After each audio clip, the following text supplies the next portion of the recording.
Welcome to 60 Seconds News. Please subscribe, click on bell icon to get all breaking news. Protesters condemn Trump as he visits cities rocked by gun massacres. Donald Trump has paid visits to two cities reeling from mass shootings that left 31 dead and dozens wounded, but his divisive words preceded him and prompted large protests and biting political attacks. The President and First Lady Melania Trump flew to El Paso, Texas, late on Wednesday after visiting the hospital in Dayton, Ohio, where many of the victims of Sunday's attack in that city were treated.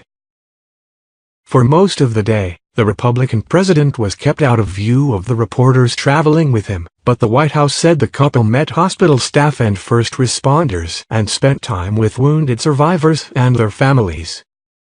And you were fantastic, and you saved them, and you did a good job. You knew exactly what you were doing. Thanks very much.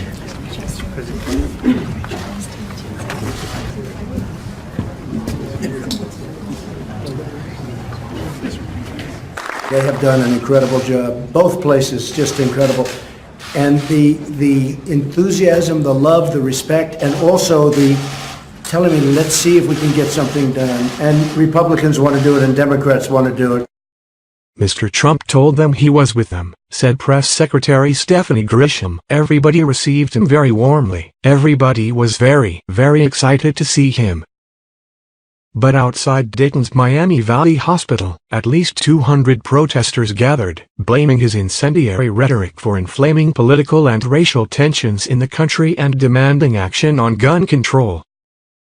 In El Paso, Democratic presidential hopeful Beto O'Rourke spoke to several hundred people at a separate gathering. Mr. O'Rourke has condemned Mr. Trump as a racist instigator, but told his audience the open way the people of his hometown treat each other could be the example to the United States of America.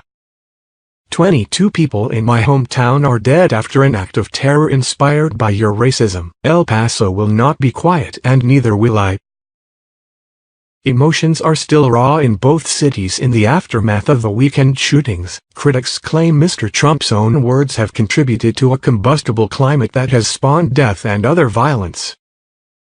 Mr. Trump's motorcade passed El Paso protesters holding racist "Go Home" signs, and he spent part of his flight between Ohio and Texas airing his grievances on Twitter, berating Democratic legislators, Mr. O'Rourke, and the press.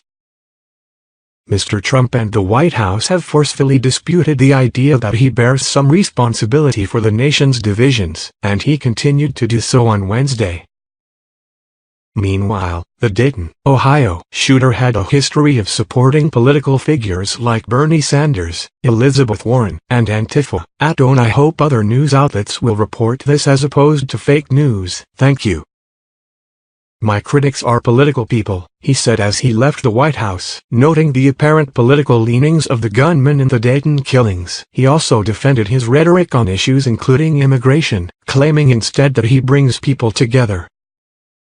In Dayton, raw anger and pain were on display as protesters chanted "Ban those guns" and "Do something" during Mr. Trump's visit. What do you think about this? Please share this news and scroll down the comments below. Don't forget to subscribe 60 Seconds News today.